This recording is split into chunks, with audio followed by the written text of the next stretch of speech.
Okay, you've already kind of been introduced to the part two of this, which is turning fairway bunker shots into a strength rather than just satisfying the requirement of surviving.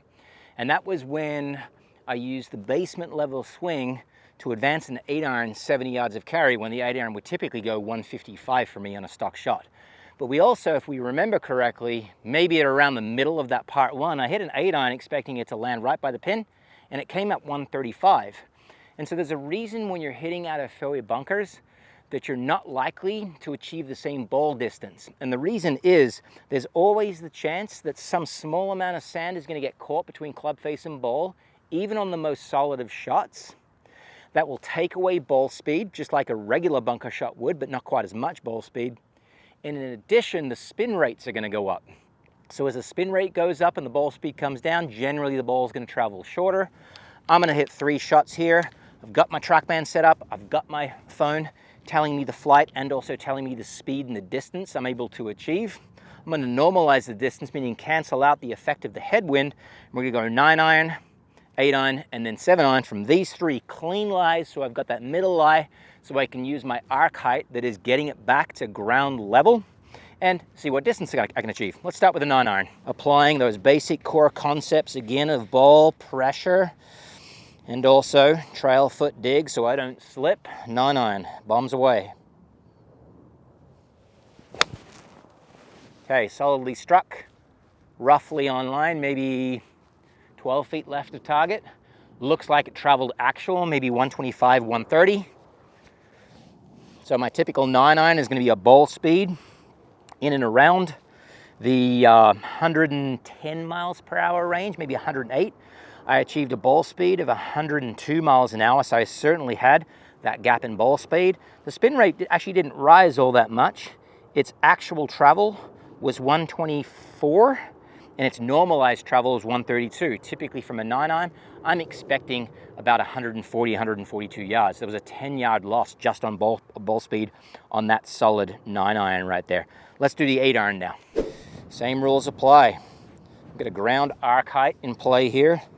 Wind's kicking up, so the actual might be even shorter than the 9-iron. Really solid. Wind's taking it a little bit more left than that 9-iron. Been interesting to see the gain in ball speed here. Yeah, it looked like it went 135-ish in the air that time. Actual, so that's counting the wind. So, let's turn normalization off. Perfect, 135.0. We are 38 feet left of my target line, and the normalized was 151. So there's some gap. I'm anticipating 8-iron ball speed at 115, 116. I got 113 that time. I'm anticipating spin rates at about 8,000. I actually got a lower spin rate that time. So clearly this sand and the way I'm striking is only dropping ball speed, not amplifying spin.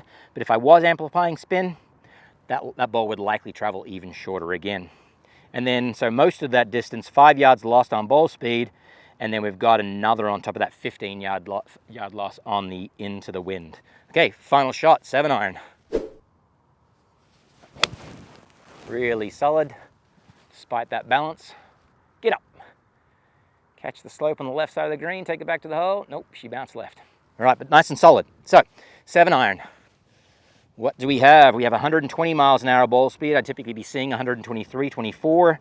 I'd typically get 170 yards out of my 7-iron. It's a normalized 164. So I've got 6 yards lost in ball speed based on the quality of contact and that sand potentially just taking a little bit of that ball speed away, and no drop in spin rate there. So no impact on spin, decent impact on ball speed, causing the distance to be shorter. So in summary, how you perform better on these is always accounting for a little bit less ball speed on a given contactive shot.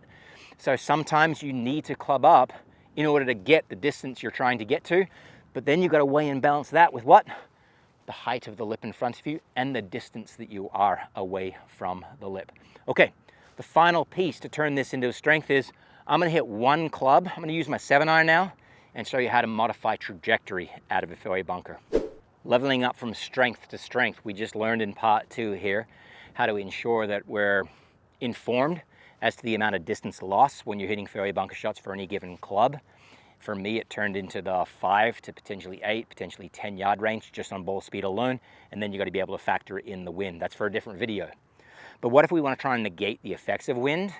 And we've made the assumption or the evaluation that I can hit the same club a little bit lower, or sometimes I need to hit a little bit higher. We're going to do the low one first. So the last 7-iron I hit launched at 19 degrees to the ground, to the horizon. If I want to get a little bit more distance out of this next 7-iron, I'm only going to make one modification in the swing. I'm going to use the same stance, the same dig, the same pressure, and I'm going to try and elongate the travel of the handle towards the target, which lowers the dynamic loft that I'm making impact with and traveling through impact with, which is the opposite of adding dynamic loft, letting the club head travel underneath the handle to affect a lower launch. How much lower? I think I could probably get it down, given my lip height and lip distance, to about 14 degrees, down from 19, which would likely get me all the way to the pin or beyond the pin in these into the wind situations. Why wouldn't I go to 6-iron or even then 5-iron? Because what I don't want to have is the potential that I take one of those clubs and flush it over the green. So I know if I just take this one and modify dynamic loft alone, I get a little bit of potential extra distance. I'm anticipating the getting there, but in no scenario will it go along the green, because that's typically a bad situation. Let's see how I do. Okay, low launch, carry that loft, that low dynamic loft through a little longer. Just like so. I think that actually launched lower than the 13 that I said. Yep, it's up on the green and should be rolling right around to that pin on that slope. Let's take a look at it. 12.6 on the launch. Its carry distance was 157 normalized. Its actual distance was 152. If we just jump back to the prior shot with a 7-iron, its actual distance was 153. Its normalized distance was 164. So the difference there, interestingly enough, the ball speed was lower on the last shot, but since the trajectory was so much lower, its actual and normalized number were closer together, so I negated some of the effect of the wind. That's the point I'm trying to make. And in no circumstance was that ever going to be long. What if we have the opposite? What if I'm choosing to take the longer of my club options, introducing the chance that it might go long, but I want to toss it up in the air, either to create a level of certainty that I clear the lip, and or to use more of the wind potential to make sure I'm not long of the pin. I just do the opposite. So rather than the swing feeling post or into and post impact being hold that dynamic loft, I'm actually going to get to impact and I'm going to let the club head pass. Almost like I'm trying to get the club over my shoulder well before the grip goes over my shoulder. Everything else is the same though. So it's a late swing sensation that we apply of dynamic loft. It's under no circumstances an early swing sensation of adding dynamic loft. And here we go. So we went 19 down to 12.8, we'll call it 13. Now I'm going to try and get it up at 21 or 22. So we got ball position back, pressure on the lead side, trail toe dug in, and here we go. Way high. Truth be told, I caught the ground just a little bit before the sand, so let me do it once more. Let's take a look at the launch angle though. 26, don't need quite that much loft. One more for me, one more. Come on, Cameron. Yeah, there it is. Much more solid. Maybe just a skosh above 19 there. Trying to use the wind and use that dynamic loft to ensure that I clear. Oh no, I got 17. So that one's going to require a bit more practice at my end. But even though I didn't accurately apply on that second swing as I did in the first caught sand a little bit early, I could just lift the arc on the first one just a little bit more. I could go like first floor level rather than ground level. So hopefully what you're equipped with now is an understanding as to how to get out of the bunker.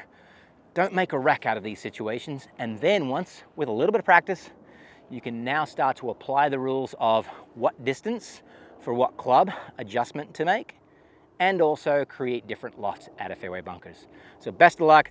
Remember, hit that subscribe and like button. It helps us out. More to come. Stay tuned.